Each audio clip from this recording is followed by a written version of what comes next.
Hello students, welcome back to my channel Unlocking Science Space. So I'm back again with my another video.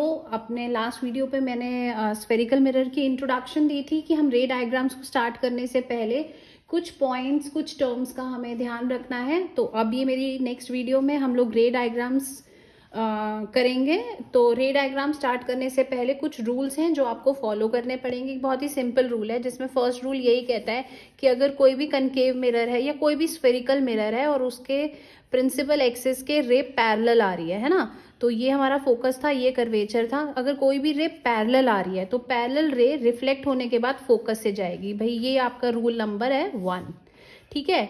और दूसरा rule ये कहता है कि भाई अगर कोई हमारा मिरर है, स्फेरिकल मिरर है और प्रिंसिपल एक्सिस है, ये फोकस कर्वेचर है, अगर कोई रे फोकस से गई है मिरर से टकराएगी और टकराने के बाद उसको पैरेलल हो जाना ज़रूरी है. ठीक है भाई, ये हो गए फर्स्ट रूल. ये हो गया हमारा सेकंड रूल.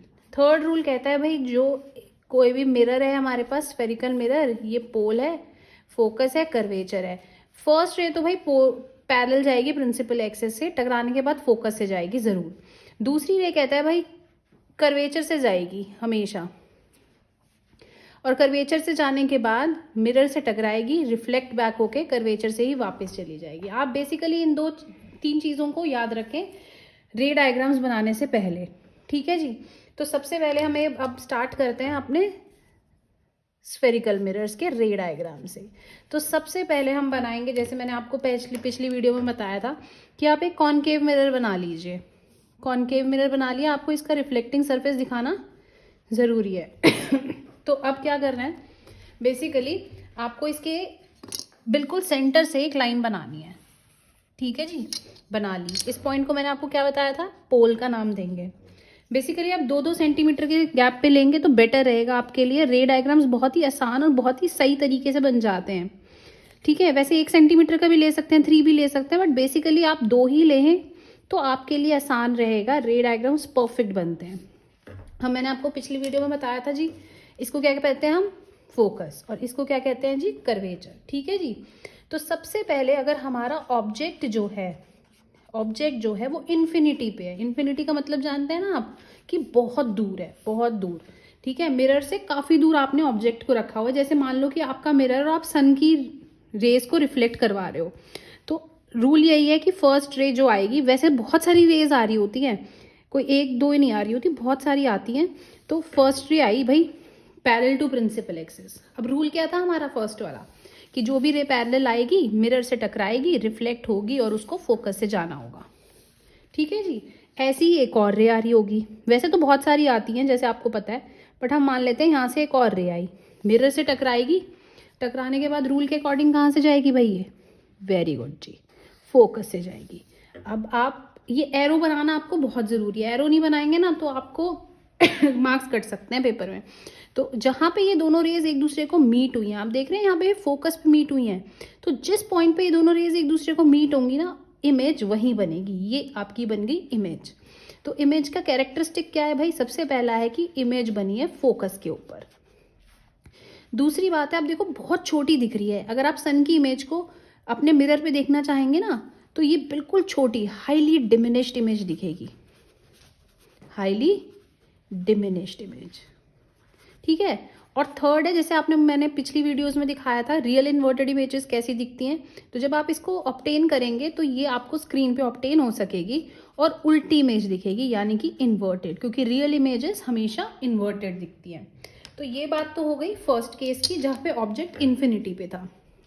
अब हम मान लेते हैं कि हमारा जो कॉनकेव मिरर है ऐसा ही सेम, अब आप ऐसे ही एक प्रिंसिपल एक्सिस बना दो भाई. ठीक है जी. ऐसे ही 2 सेंटीमीटर के गैप पे आप फोकस बनाएं और फिर नेक्स्ट 2 सेंटीमीटर के गैप पे आप एक कर्वेचर बना दें.